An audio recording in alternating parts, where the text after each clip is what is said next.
Hello, you misfit murderinos, you. This is Kate. The murderinos, and this is Kevin. Welcome to Horrorwood. Bum, bum, bum. Oh, I liked that little musical intro you just gave. Thank you.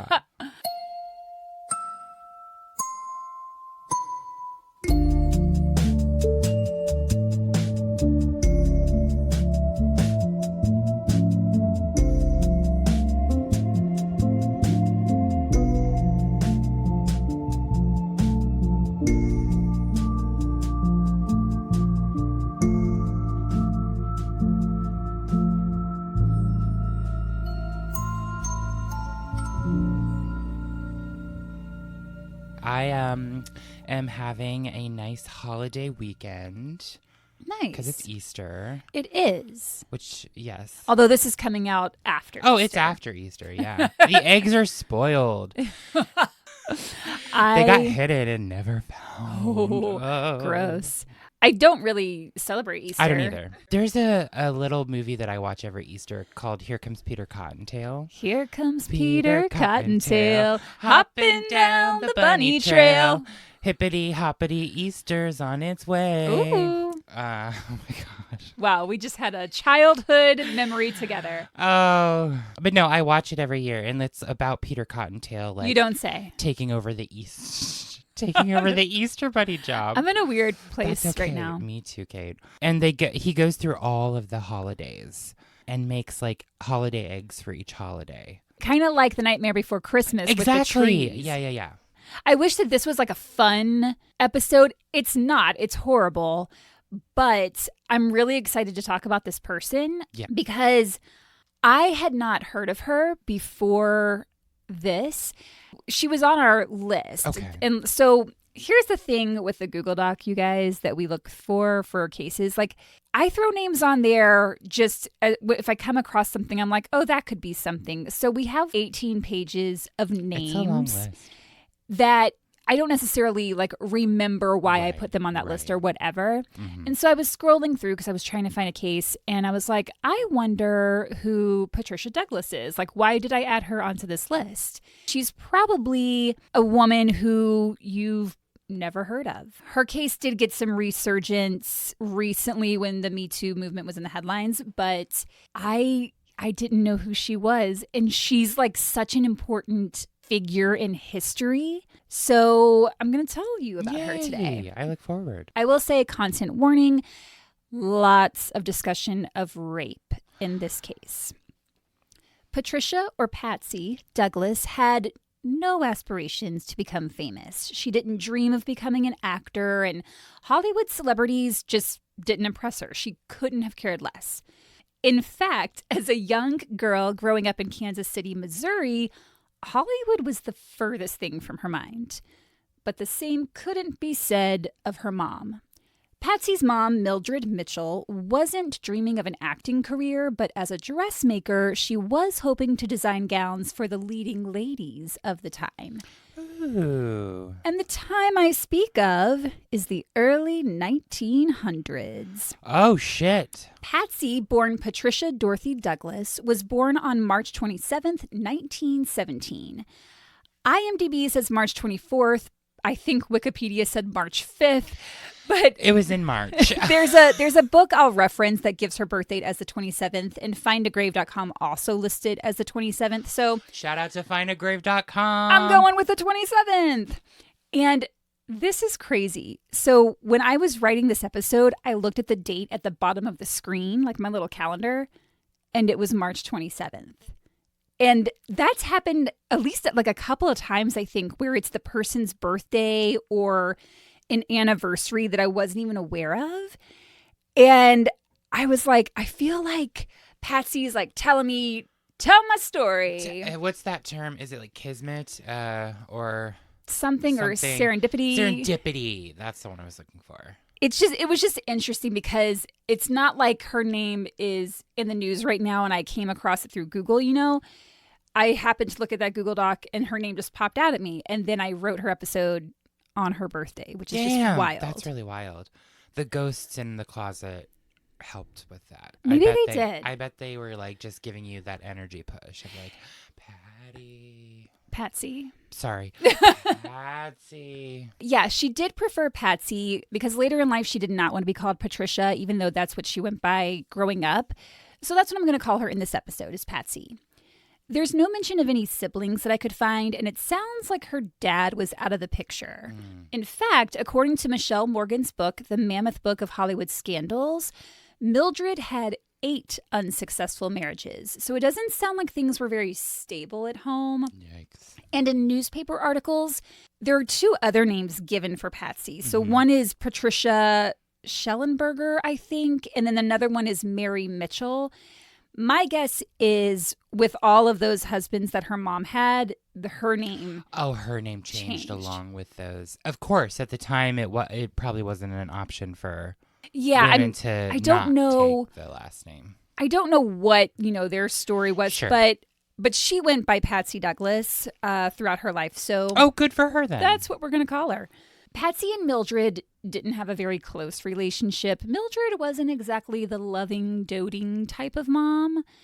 And with it just being Patsy and her mom wishing to make it big in Hollywood, Mildred packed up the 2 of them and headed to California. Hi. That's what she said when they got. She said hi. She was like, hi, bitch. Hi, bitch. Patsy was still a young girl at the time and really had no choice in the matter. The 2 of them settled into a home at 1160 South Bronson Avenue in Los Angeles, and Mildred quickly got to work trying to make a name for herself in the design world. Unfortunately, her dream of making dresses for celebrities never came to fruition, and instead, she ended up working as, quote, a couturier, which is my best attempt at a French accent, for high-end call girls. Basically, she was a seamstress for female escorts. I mean, hey, it's still a job. When Mildred was working and marrying all these men, Patsy, who at this point was a young teenager, was attending convent school, which sounds horrid. Oh, my God. And perhaps Patsy thought it was horrid because she dropped out when she was 14 years old. Good. Her mom had enough money to support the 2 of them, which when you think about back then, that was highly unusual for a woman and many times an unwed mother. So with her mom's money being sufficient for the 2 of them, there was no pressing need for Patsy to get a job. It wasn't like she dropped out of school because she had to start working. She just didn't want to be in convent school. I don't think anybody does. But Patsy was kind of on her own at home. Her mom didn't really pay much attention to her, and Patsy got bored. She needed something to do. She'd always been a really talented dancer. In an interview with David Stinn later in her life, she said, quote, "I was good. I moved just like J-Lo." There's like a video of J-Lo like in her documentary where her hair's all messed up. And she's like, it reminds me of when I was a little crazy girl in the Bronx running up and down the block. And someone like took that audio and then put it on like this wire-haired dog that's like has this giant, and it's like amazing. So good. Send it to me. A lot of movies hire dancers. And now that she was living in the place where the movies are made, she thought, hey, I could probably get a job in the film industry doing something I love and that I'm good at. And Patsy was right. She was able to get into the film industry dancing. She started answering casting calls for dancers, and it wasn't long before she was dancing on stage with Ginger Rogers and being choreographed by Busby Berkeley himself. Busby Berkeley was a famed choreographer of movie musicals back in the day. I didn't know that. Busby's. Fuck. I like that you're just kind of hearing what you want their names to be. Hey, listen. You know what I will say? To Kevin's credit, it is probably the earliest he's ever had to get up and come over to my place. We'll get there. Busby. Jesus Christ. Busby. It's safe to say that a lot of the girls who danced alongside Patsy were looking to make it big in the movies. There was a lot of trying to get on camera more and trying to talk to the lead actors, but that wasn't Patsy. She didn't care about any of that, which is exactly why celebrities were drawn to her. She was just about the best kid any parent could ask for. She didn't drink. She didn't date. She was your quintessential good girl. Wow. Had Mildred paid any attention to her, she would have realized what a dream daughter she had. She was too busy sewing up those undie pants for the ladies. For the sex workers. So the male stars she met on set liked her, not in a creepy sexual way, but in a very refreshing, hey, here's a talented young woman who isn't trying to flirt with me and isn't trying to use me to further her career kind of way. So as a teenager, she was going to the drive-in with actor Dick Powell. She was hanging out on Sunset Boulevard with Bing Crosby and William Frawley, who would go on to star later in I Love Lucy. Actor George Raft saw her as sort of a kid sister that he could confide in. Again, she didn't seek these relationships out. They just happened organically because celebrities knew she was trustworthy. She wasn't going to run to the press the next day and say, "You'll never believe what Bing Crosby told me." And she didn't want anything from them. I think for her it was a way to be out of the house, and it was just something to do. And Patsy was doing pretty well for herself as a dancer. On Sunday, May 2nd, 1937, a call came in from casting director Vincent Conniff looking for dancers for MGM's Wild Wild West show. It was advertised as a film and needed about 120 females. So Patsy just thought, all right, I'd be good for this, sure. On Wednesday, May 5th, she, along with the 100-plus other girls, reported for work at the Hal Roach Studios in Culver City, about a block from MGM. Hal Roach was a producer. He's probably best known for the Our Gang series, as well as the Laurel and Hardy shorts. And all those were distributed by MGM. And he was producing the Wild Wild West show. Wow, Wild West. Do you remember the Will Smith? Yeah, I do. Yeah. When you said that, that popped into my head, and I was like... Isn't it like, everybody, welcome to the Wild Wild West? That was a big song. I wish I could remember I'm more pretty of sure it. I had it on CD. Yeah, me too. And then he went and slapped Chris Rock at the Oscars. Fucker. Macbeth was in that. Remember? No. They had just... When I did the Macbeth curse, like... Oh. Chris Rock had just said Macbeth because Denzel Washington was in it. Oh, okay. Ooh. I also remember Burger King did a bunch of like Wild Wild West promos. Oh, I do remember that. Oh, wow. We're really bringing back the childhood memories right now. I love it. I like you're wearing your Saved by the Bell That's what's hoodie. bringing it back. I think so. I also remember when Burger King did Teletubbies and they had Tubby custard. I don't remember that. Delicious. It was literally vanilla pudding. Sounds gross. But it was great. Okay, I'll take your word for it. Anywho. The dancers were going to go through wardrobe, hair and makeup at the Hal Roach Studios and then be shuttled to the location. Mm-hmm. The dancers were all between the ages of 15 and 25 years old. Youngins. At the time, Patsy was 20 years old, but she was still considered a minor because at that time, the age of majority in California was 21. Oh, shit. I think we should bring that back.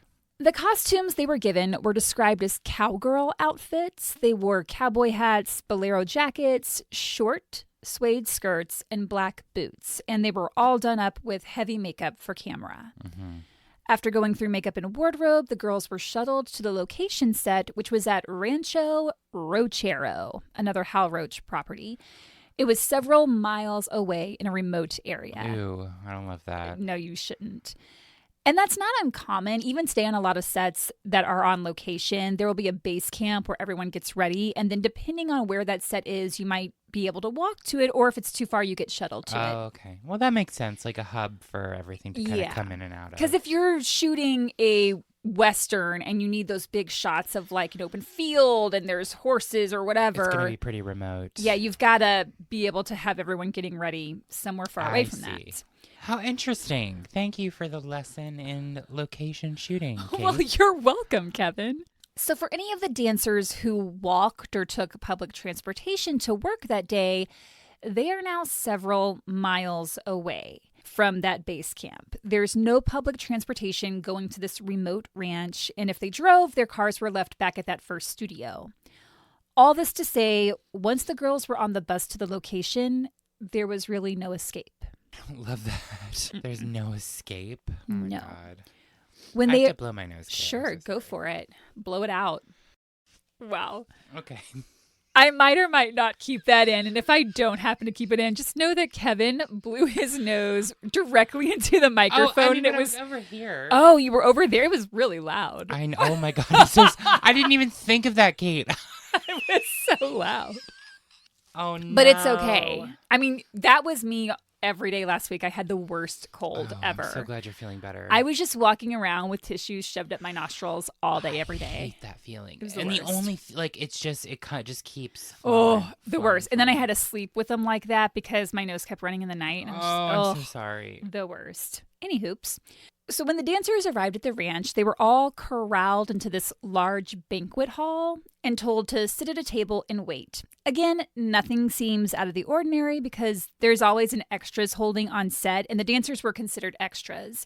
So they're just hanging out waiting for their next instructions. And while they were waiting, an orchestra was being set up and a bar was being set up, but there was no camera crew and there was no lighting equipment. What? And then at 7 p.m. that evening, after the dancers had been sitting there for a couple of hours because they arrived at the studios, the first studio at 4 p.m., got ready, shuttled over to the ranch, and they just sat there for 2 hours without hearing any instructions and not really knowing what's going on. They weren't told what scene they were going to be doing or even what the choreography was.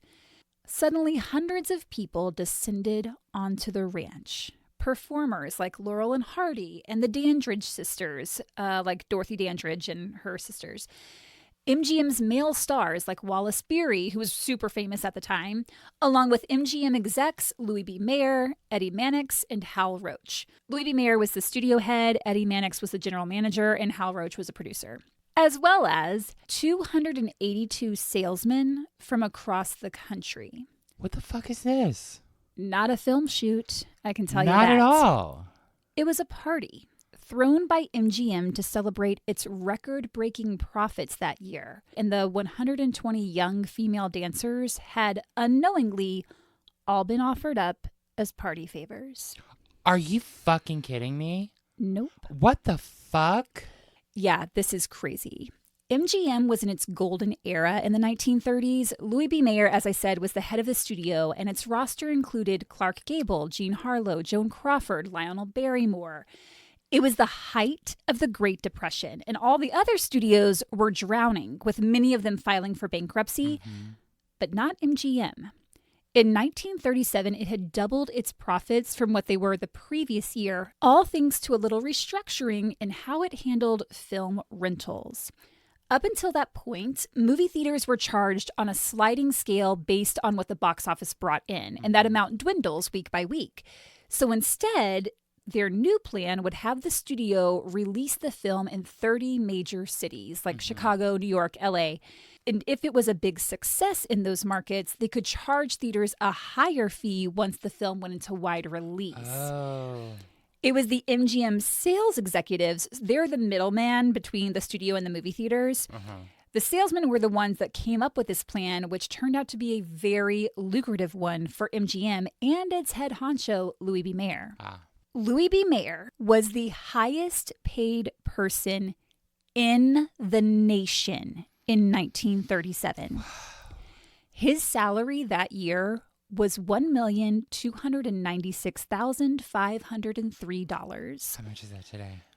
About $28 million. Whoa. A year? At the height of the Great Depression. While the rest of the country was struggling to have enough food to eat, Mayer was Scrooge McDucking it over there, just diving into his piles of money. Yuck. Naturally, he wanted to thank the salesman that had made MGM and himself flush with cash. Ooh. That was Parks and Rec. You've seen it, right? Yeah, of course. I know what you were referencing. Oh, okay, good. So he organized a 5-day party extravaganza. 5 day. Technically, it was a sales convention that was held every year, but 1937 would be the first year Mayer had the convention at the studio. He arranged for a private rail car to transport the 282 salesmen from across the country to Los Angeles, where they arrived on May 2nd at the Pasadena train station. The station was decked out in MGM banners, and Louis B. Mayer himself was there to greet his guests. And surrounding the salesmen were several girls who had answered a classified ad looking for MGM party hostesses. They were instructed to greet the salesmen as they got off the train and to pin a carnation on each man's lapel. I'm going to play a little clip of Mayer greeting the men at the station. This is from archival footage of that event that was locked away in MGM's vault forever. David Stinn, who we're going to talk about more later, did a lot of research on this case, and so he was able to find this. So let me just play that for you. These lovely girls, and you had the finest of them, greet you, and that's to show you how we feel about you and the kind of a good time that's ahead of you, starting tonight. So it cuts off, but what he says there, I'll say the whole thing in case it was hard to understand. He says, these lovely girls, and you have the finest of them, greet you, and that's to show you how we feel about you and the kind of a good time that's ahead of you, starting tonight, and that's where it cuts off. But what he says is, starting tonight, you can have anything you want. And he repeats this throughout the convention. You can have anything you want. In the footage at the station, a girl pins a carnation on a man's lapel, and he grabs her and kisses her on the mouth. And the men around are all laughing. Other girls were getting groped during this welcome ceremony as well. This sets the tone for this convention. On that first night, the salesmen were treated to a fancy dinner at the Ambassador Hotel, which is where they were all staying.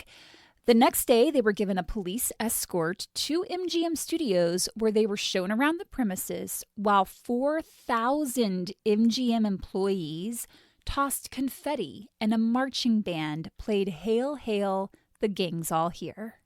They then had lunch with the studio's biggest celebrities, Clark Gable, Jean Harlow, Norma Shearer, Joan Crawford, Sophie Tucker. These salesmen are eating it up. These are guys who sit in an office all day talking numbers, and now they're sitting across from Clark Gable at the largest and most powerful film studio in the world. Oh my God. Recipe for disaster. It is.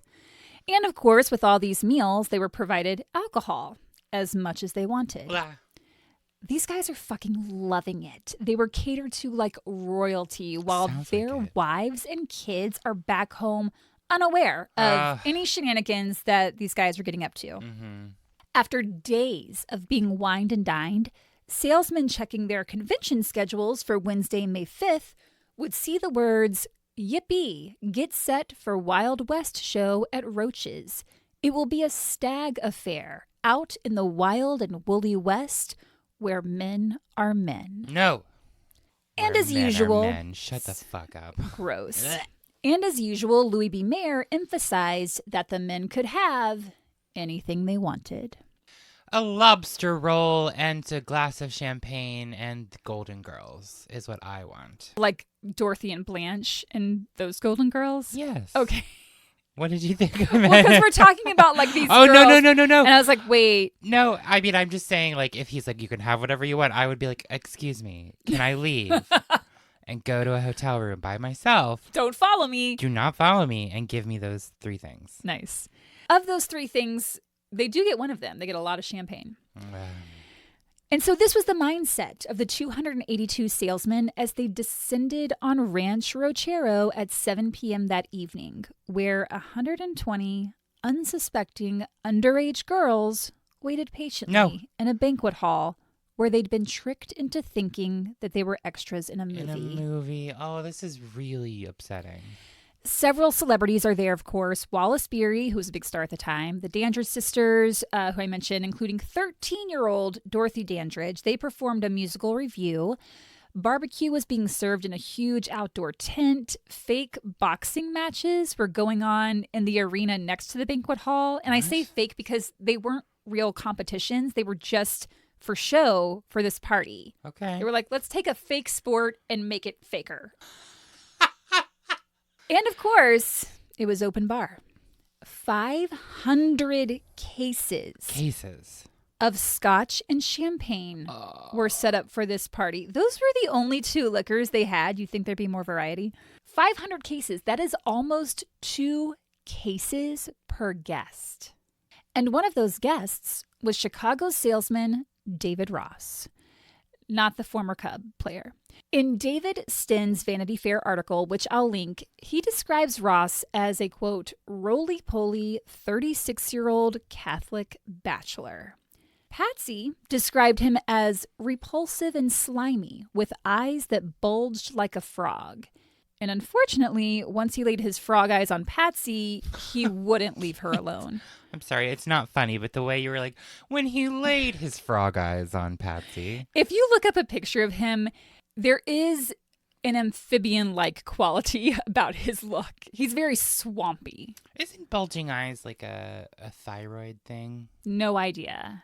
But if everyone could see Kevin right now, he's giving a great demonstration of bulging eyes. I'm going to drink all the champagne. Yikes. Ow. Now he's in pain. Let me take a sip of coffee, everybody. Let's all collectively. I'm going to take some water. Did you already drink your coffee today, Kate? I did. I was going to ask if you want me to put another pot on because it was so early. I got my carafe. Good. I'm glad for it. You ready? Give me 1 sec. Just going to shake out these back things. Because from here on out, it just gets horrible. Well, yeah, I figured this wasn't going anywhere good. No. Frog eyes and whiskey and all that stuff. Okay. The girls had been instructed to perform some country western dancing. That's where the dancing part came in. And when Ross saw Patsy dancing, he insisted she teach him how. She reluctantly agreed, but during their dance, he kept trying to grope her. She had never been in this kind of situation before, and she didn't know what to do. So as soon as the dance ended, she ran to the ladies' room, and there was a bathroom attendant in there. And she told her, "I've got a man, and he's really sticking." But the bathroom attendant offered no help, no advice, and just kind of shrugged. As the night wore on, the men became more and more intoxicated. They were groping the girls, running their hands all over them, trying to force liquor down their throats. Girls kept getting up and moving from the tables to try and get away from these guys. Ginger Wyatt, an 18-year-old dancer, ran up to actor Wallace Beery and begged him to help. She said, quote, "I'm tired of being mauled." He escorted her out of the banquet hall so she could get away from this party. And on the way out, he ended up punching a couple of guys who were trying to get rough with her. And he was disgusted by what he was seeing. Thank God someone is, you know? Patsy, though she did her best to avoid him, could not stay hidden from David Ross. And he was pissed that she had seemingly rejected him. At 86 years old, Patsy recounts that night to writer David Stinn, saying, quote, "He and another man held me down. One pinched my nose so I'd have to open my mouth to breathe. Then they poured a whole glassful of scotch and champagne down my throat. Oh, I fought, but they thought it was funny. I remember a lot of laughter." Oh, this is awful. Patsy had never had alcohol prior to that evening. As soon as the men released her, she ran to the bathroom and vomited. Yeah. When she came out of the bathroom, she was feeling lightheaded, so she was like, "I'll step outside. I need some fresh air." But Ross was keeping an eye on her. Just moments after she exited the banquet hall, Ross snuck up behind her, put his hand over her mouth, and said, "Make a sound and you'll never breathe again." He then dragged her to one of the studio cars parked in the field, pushed her onto the back seat, and said, "I'm going to destroy you." Then he began violently raping her. Oh, my God. She started to black out during the attack, at which point he slapped her across the face and shouted, "Cooperate. I want you awake." No. Patsy began screaming, which alerted Clement Soth, a parking attendant who was nearby. As she screamed, Ross ran away, but not before Clement got a good look at him. Good. Patsy stumbled through the field. She could barely walk. Her eyes were swollen shut, and she was in a lot of pain. Tom Lindsay, one of the 11 police officers who'd been hired to keep an eye on things at the party, accompanied Patsy to the Culver City Community Hospital, right across the street from MGM Studios. And yet, he didn't bother to file a crime scene report. Once Patsy got to the hospital, she vomited again. She was told to undress so she could be examined, and she was humiliated, not only for the torture she'd just been through, but because she had never undressed in front of anyone. Oh, this is hard. She didn't date, and she was a virgin when David Ross raped her. A male doctor, Dr. Edward Lindquist, who also co-owned the hospital, performed the exam on Patsy. but not before giving her a cold water douche, which of course destroyed Evidence. all physical evidence. What the of the fuck? rape. Afterwards, he said he didn't think any intercourse had taken place. He's like, I don't see anything. Dr. Lindquist just so happened to be the doctor for MGM's employees. I was just going to say, what does he get out of, like... His business relied heavily Okay. on the movie studio. What a fucking asshole. Oh, just wait, because everyone sucks in this story. Except for Patsy. After the shoddy exam, Patsy was driven home in an MGM studio car by an MGM employee. And once home, she fell asleep for 14 hours. Good. Her body was just depleted. Yeah. When she woke up, she still felt a lot of pain in her vagina and her face was still swollen. But she chose not to go see a doctor because she just couldn't bear to undress in front of another person. After a couple of days resting at home, Patsy went back to the Hal Roach Studios because she wanted to tell someone what had happened to her so that it wouldn't happen to anyone else. She was greeted by Maud Van Kuren, the cashier, who, after hearing Patsy's story, said nothing, just handed her her $7.50 pay for a day's work as though it was all just part of the job. MGM never followed up with Patsy to see how she was doing, and she couldn't stand the thought that this lizard David Ross could get away with such a horrific crime. So Patsy did something that was unheard of at the time. She convinced her mother to take her to the LA County District Attorney's office so she could file a complaint against David Ross. Good.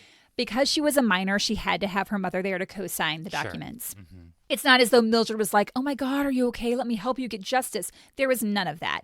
Mildred was mortified that her daughter was speaking up about this. She wanted her to keep quiet. But Patsy refused. No woman before her had ever gone up against a Hollywood film studio, much less MGM, the largest studio in the world, and claimed she had been sexually assaulted. Mm-hmm. Women didn't do it because they knew their lives and careers would be ruined. That still happens today. Oh, of course. Patsy knew what she was up against, but said, quote, I didn't care. I just wanted to be vindicated, to hear someone say, you can't do that to a woman. The LA District Attorney at the time was Buron Fitz. He was serving his third term in office despite having been indicted for perjury in a rape case involving a 16-year-old girl. Seems like a real stand-up guy. And guess which major studio had been Fitz's top campaign contributor? MGM. Dun, dun, dun. Furthermore, Buron Fitz and Louis B. Mayer were like best buds. So for reasons which I think are abundantly clear, Fitz didn't get back to Patsy regarding her complaint.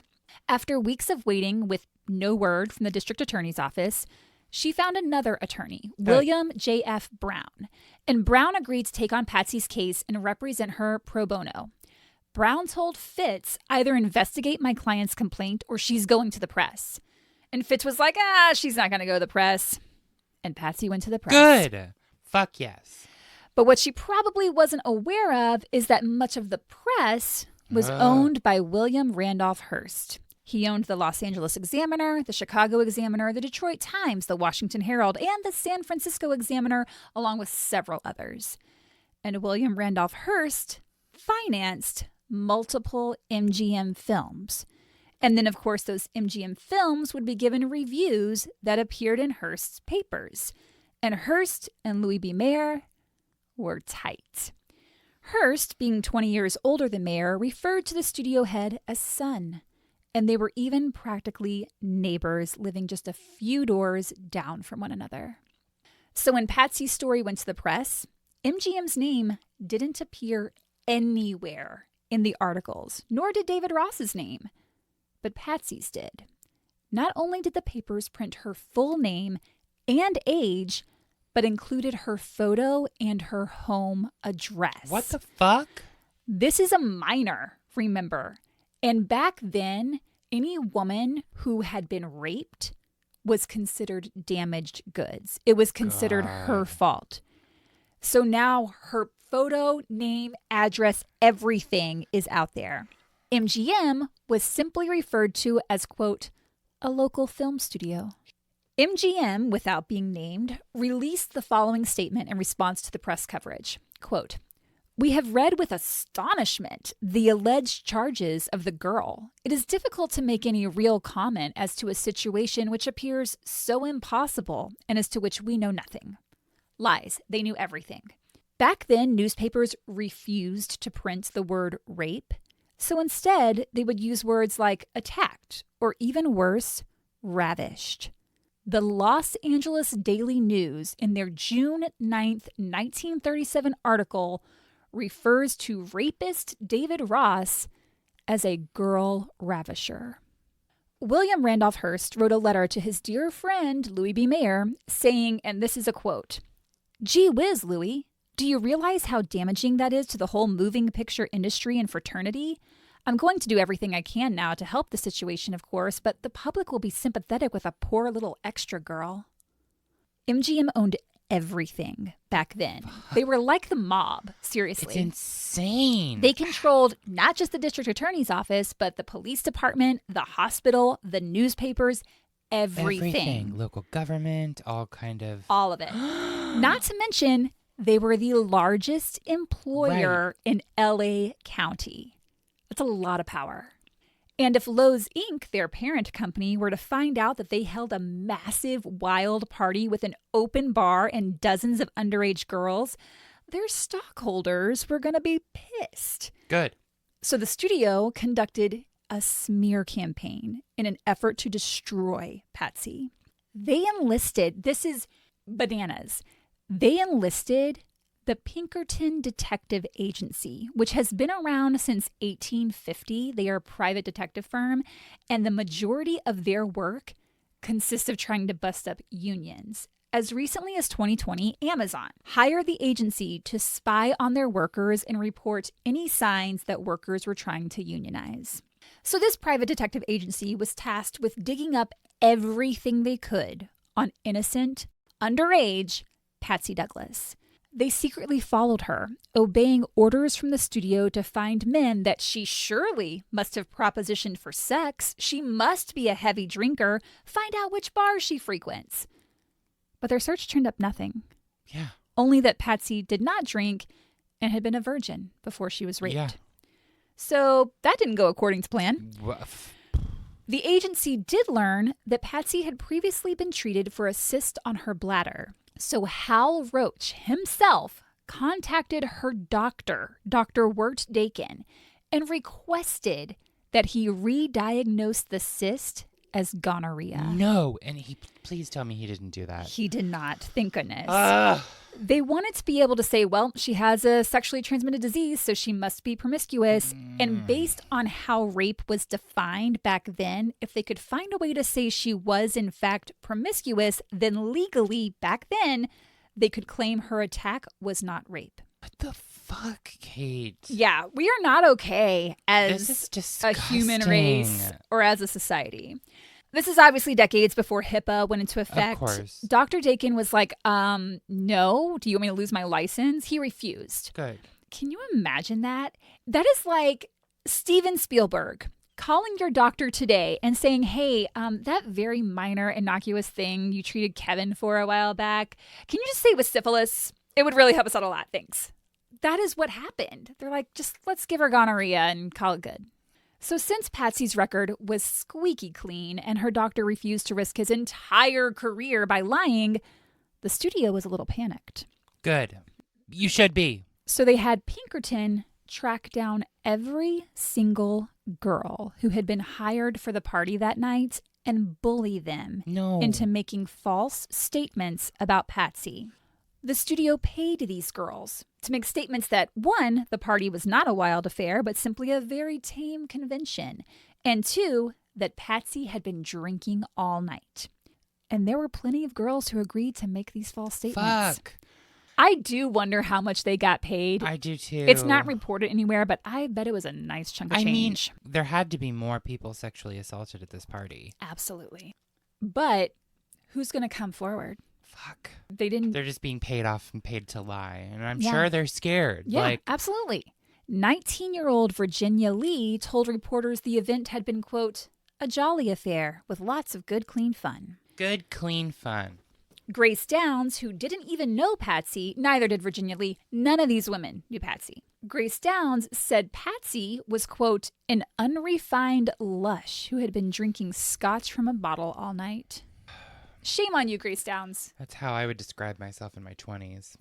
But no, that's wrong. Yeah. And then there was Sugar Guys. How do you spell guys? G-U-I-S-E? G-E-I-S-E? I think it's guys. Or geese. I think guys is right. Sugar Guys. Sugar Guys. Her mother was a good friend of District Attorney Buron Fitz. And she stated that she had seen Patsy prior to that event passed out at the bar inside the Knickerbocker Hotel. All of these girls lied. What the fuck? Patsy's celebrity friends, Bing Crosby, William Frawley, Dick Powell, none of them came forward to vouch for her. In fact, they abandoned her, cut off all contact, because they didn't want their name associated with hers for fear it would ruin their precious careers.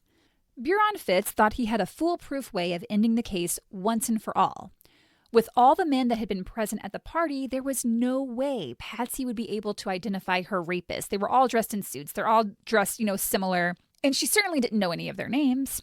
So he presented her with a pile of a couple dozen photographs of salesmen that had been in attendance. And as she shuffled through them, she came across David Ross's picture and without hesitation said, "That's the man." Mm-hmm. And Fitz was like, are you sure? And she said, "I can never forget that face." Yeah. Almost Frog Eyes. Frog Eyes. So he was like, well, shit, now I guess we got to convene a grand jury. Whoa. He contacted David Ross in Chicago, who said the charges against him were absurd. But Ross flew to L.A., where he was immediately met by Mendel Silberberg, Louis B. Mayer's personal attorney. Bah. The grand jury hearing was held on June 16th, 1937, where Patsy had to recount the details of her rape to a room full of people. And after she did so, Lester Roth, one of David Ross's attorneys, pointed at her, looked at the jury, and said, "Look at her. Who would want her?" You better shut your fucking mouth, bitch. These Not you, Kate. men. The No, other I guy. know. These men are hideous. They are the lowest of the low. Was the jury all male? I tried to find out, and I couldn't find that Okay. anywhere, so Fair I'm not enough. sure. I don't know. Did you hear my stomach growl? did. That was very loud. I think it's mad too. It at is. this situation. It was like, frog eyes. Give me some frog legs. How do these people sleep at night?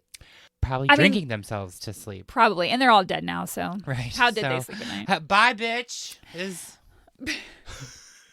Out of the 120 or so dancers from that party, only 2 were willing to testify on Patsy's Oh, behalf. well, that's something. And one of them was Ginger Wyatt. She was the girl who had run to actor Wallace Beery the night of the party asking for help. Yeah. But Wallace changed his story. God damn it, Wallace. Originally, he had said he was appalled at how men were acting that night. He'd punched out 2 guys who were trying to get rough with Ginger, and he escorted her back to base camp to make sure she got home safely. But now, he denied ever escorting Ginger out of the party. He denied punching any of the men, and he said, quote, "The party was very orderly as far as I could see." It's almost like his employer, the world's largest and most powerful film studio, had threatened his career if he didn't say what they wanted him to say. Vincent Conniff, the casting director, said he made it very clear to the girls that the job was for a party. Several dancers, likely paid off by MGM, backed him up. Patsy said, quote, "They never mentioned it was for a party, ever. I wouldn't have gone. Oh God, I wouldn't have gone." 2 men who had been waiters for the party gave sworn affidavits and were questioned about them on the stand. Oscar Budden said, "I have been a waiter for 26 years, and within that time I have served at hundreds of parties. I have yet to recall a party that the conduct of the men was as unbecoming, the language used by the men was such that you would hear wherever filth is used in conversation." The other waiter, Henry Schult, said, quote, "The men were very, very hoggish and kind of second class. The men tried to force liquor on the girls. The men's attitude toward the girls was very rough. They were running their hands over the girls' bodies. Anything could have happened on the grounds without anyone knowing about it because the party was so noisy. To my estimation, the party held at the ranch was the worst, the wildest, and the rottenest I've ever seen. Thank God somebody spoke Yes. out. Jesus, thank you, Lord. Both of these waiters testified that before the party kicked into gear, the girls were really confused and kept asking questions like, where are the cameras? And when will we start shooting the scene? That just shows you, like, all these girls saying, oh no, we knew it was for a party. Lies. All lies. The court took a recess, and when Patsy went out into the hallway, her rapist was standing there smoking a cigarette. The bravery she had to have even make her accusations in the first place, let alone have to come face to face with him. Gross, yikes.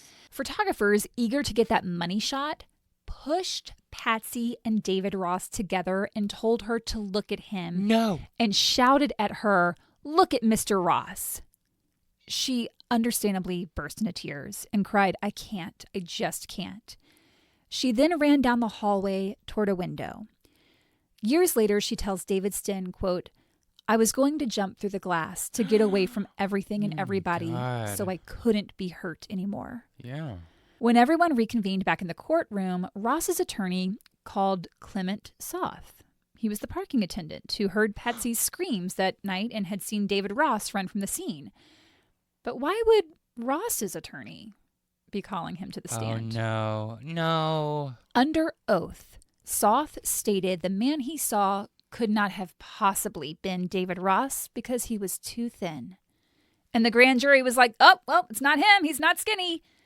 And they did not indict Ross. When that was announced, Ross breathed a sigh of relief. I'm sure he did. He whistled and said, boy, that really makes me happy. I'm going to stay away from Hollywood. Stay away from everyone, David Ross. No one wants you around.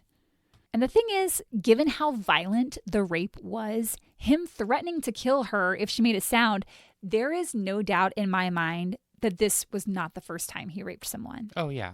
Prior to Clement's testimony, MGM had gone to him and were like, are you sure you saw David Ross? Are you absolutely sure? Because if you didn't see David Ross, then we are willing to offer you any job you want. And Clement told MGM, you know what? As a matter of fact, the man I saw was too thin. Yep, he was too thin, couldn't have been Ross. And also, I would like to become a driver for the studio, please and thanks. And MGM said, done, job is yours. Clement Soth worked as a driver for MGM Studios for the rest of his life. And that is a good job. That's a Teamster's job. And it was definitely a huge step up from a parking attendant. Despite this setback, Patsy was persistent. A month after the grand jury hearing, she filed a lawsuit in the Los Angeles County Superior Court against David Ross, Eddie Mannix, Hal Roach, Vincent Conniff, and John Doe 1-50 for their unlawful conspiracy to defile, debauch, and seduce for the immoral and sensual gratification of male guests. This really got MGM freaking out. Patsy was seeking $500,000 in damages. In internal memos that circulated around the studio, they referred to Patsy as their girlfriend. Oh, our girlfriend was in the paper again. Our girlfriend is causing trouble again. She is an underage rape victim. These people are sick. They started paying off anyone and everyone who had witnessed the kind of behavior that had gone on at the party. MGM's lawyers kept delaying the proceedings, and David Ross was never even contacted. In February of 1938, a Superior Court judge dismissed the case. But Patsy was determined. Jesus Christ, she's so determined to get them. Yeah. Good for her. Because she's the only one standing up for her. She's the only person who's like, no, this happened and someone needs to pay for it. Yep. Fuck. She refused to let these men get away with this. She filed a lawsuit in the United States District Court. And according to David Stinn's article, this was the first time a female plaintiff made rape a federal case based on its violation of her civil rights. Wow, shit. MGM was panicked. Good. And then they got incredibly lucky. No. Much to Patsy's misfortune. Her attorney, William Brown, was outraged at how District Attorney Buron Fitts had handled this case. And he publicly announced that he would run against Fitts in the next election. And as powerful as MGM was, it was impossible for anyone involved in a lawsuit against the studio to win that election. So when both sides were scheduled to appear in court for the hearing, Brown didn't show up. Fuck him. And oddly, neither did the defendant's attorneys. The federal judge rescheduled the hearing, and once again, Brown didn't show. And neither did the other side's counsel. A third hearing date was scheduled. Still, the attorneys didn't show. Almost as if Brown had told MGM of his plan so that their lawyers would also fail to show and the case would get thrown out, clearing the way for Brown to run for district attorney. It was almost like that happened. That's what happened. I can't even imagine Patsy, with everything that she's already gone through up to that point, to be sitting in a courtroom and your attorney, who's been your cheerleader through all of this, who you think has your best interest in mind, just ghosts you. After Brown failed to appear in court 3 times, the federal judge dismissed the case. God fucking damn it. And it was all for nothing because Fitz beat Brown in the election by a landslide. Rumor has it that Mildred, Patsy's mom, was paid off when the case was about to go to federal court so that she wouldn't seek to get Patsy a new lawyer and the case could die. David Ross got off scot-free, though he did later die from rectal cancer, so there's that. Mildred married an alcoholic gambler who spent all her money and left her. Louis B. Mayer died from leukemia. Buron Fitz died by suicide. And before Eddie Mannix's death in 1963, he was asked, whatever became of that girlie who took on MGM? And he jokingly replied, we had her killed. And metaphorically, they did, because Patsy became reclusive after her case was dismissed. She left LA and moved to Bakersfield, then eventually to Las Vegas. She married 3 times in 5 years, and they weren't good guys. She had a daughter, but wasn't close with her.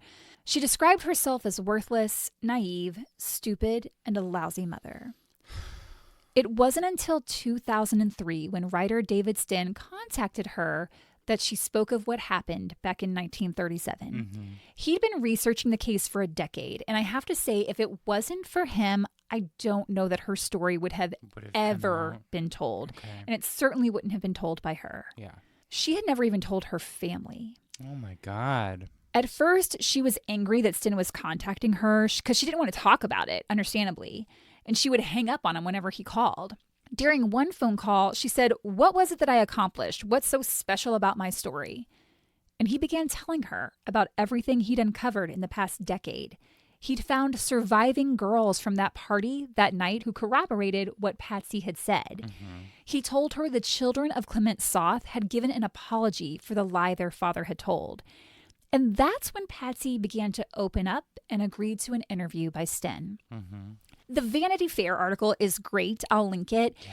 He also made a documentary called Girl 27 using footage of their interview. Patsy was number 27 on the call sheet that night, which is why it's called Girl 27. Okay.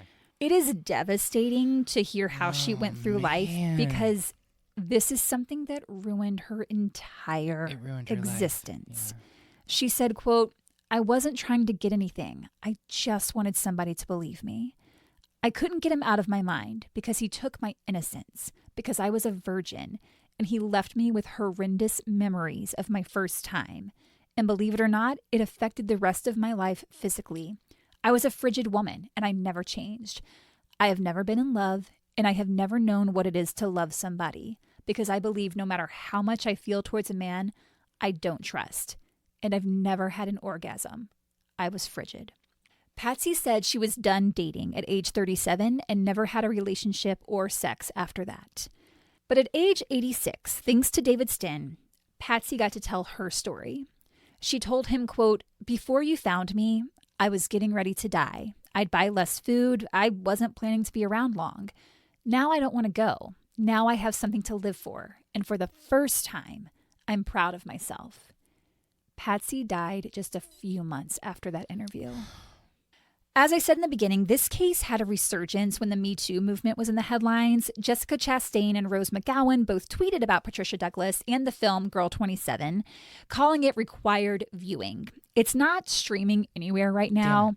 It came out in 2007, but you can find clips online. Mm-hmm. The documentary didn't get great reviews, but the Vanity Fair article is really thorough, and I'll link it so you can read it. Mm-hmm.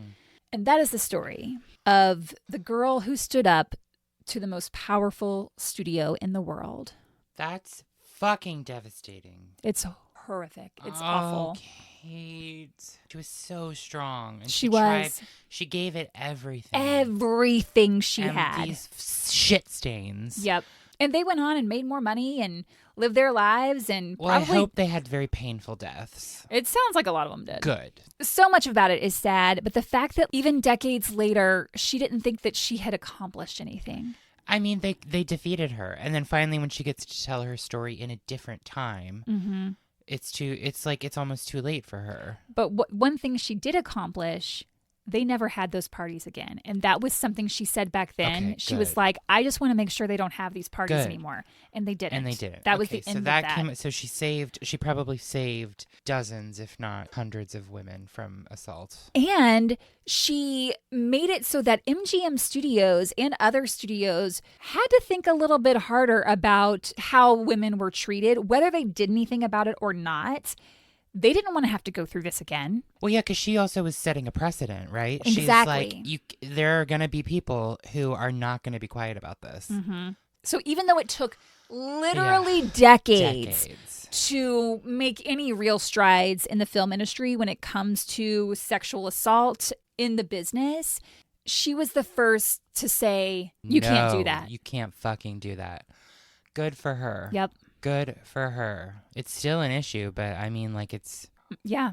She was a pioneer. Yeah. Good for you, Patsy.